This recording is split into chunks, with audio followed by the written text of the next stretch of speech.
I still remember the night my mother said it, her voice sharp, her eyes firm. She's pregnant now, she told me, and she needs her own place. Your country house will do. We'll sell it for her apartment. I sat at the table, silent. The way she said it wasn't a suggestion, it was a decree. My father didn't argue, he just stared at me, waiting for compliance. My sister, hand resting dramatically on her stomach, looked away as if ashamed, though I knew she wasn't. That house wasn't just wood and walls, it was mine, my only inheritance from my grandfather, the one man who'd ever seen me, the one man who hadn't treated me as disposable. And they wanted to trade it for her? At first, I tried to tell myself it was just talk, but the whispers grew.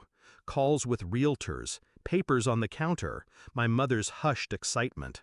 And one night, I caught my father measuring the living room, running his hand along the walls like he already owned the place. That was when the truth sank in.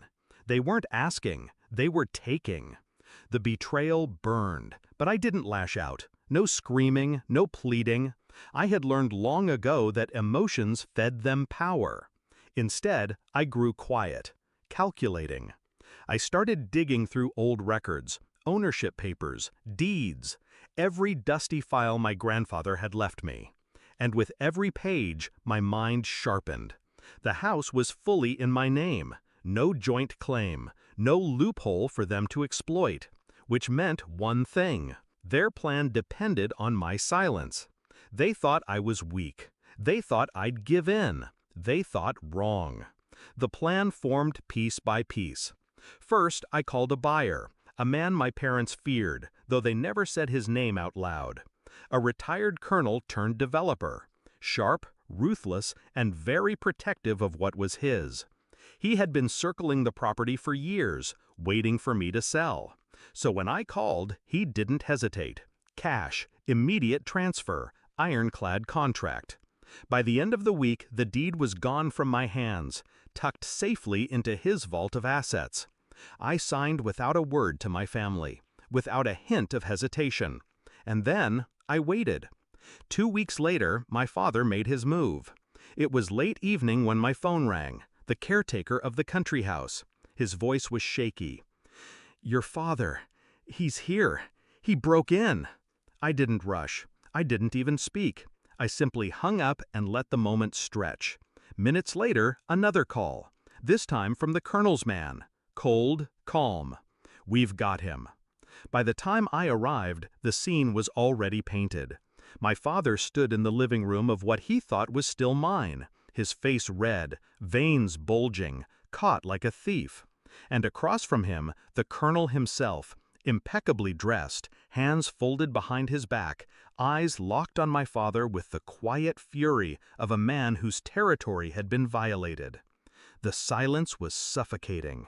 Finally, the colonel spoke. "This house isn't your son's anymore." His voice was low, steady. "It's mine. You broke into my property." My father's face drained of color. That was when I stepped inside. Calm, controlled. "Dad," I said softly, "what are you doing here?" His mouth opened, but no words came.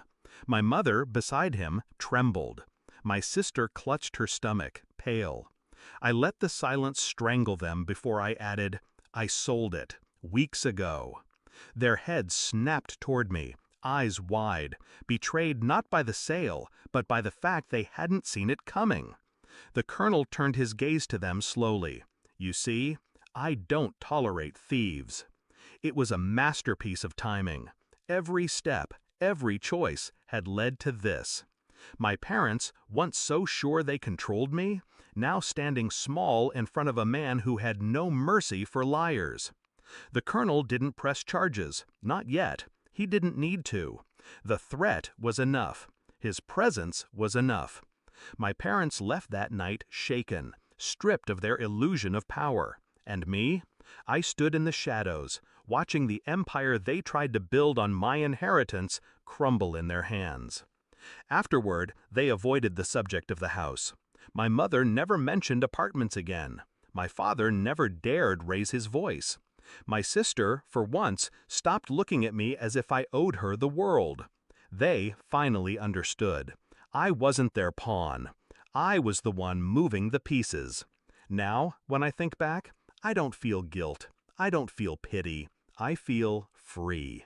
Because sometimes revenge isn't loud. It isn't violent. It's silent, calculated, precise. And the sweetest part isn't watching them fall. It's making sure they know I was the one who cut the ground from beneath them, while smiling as if it had been inevitable all along.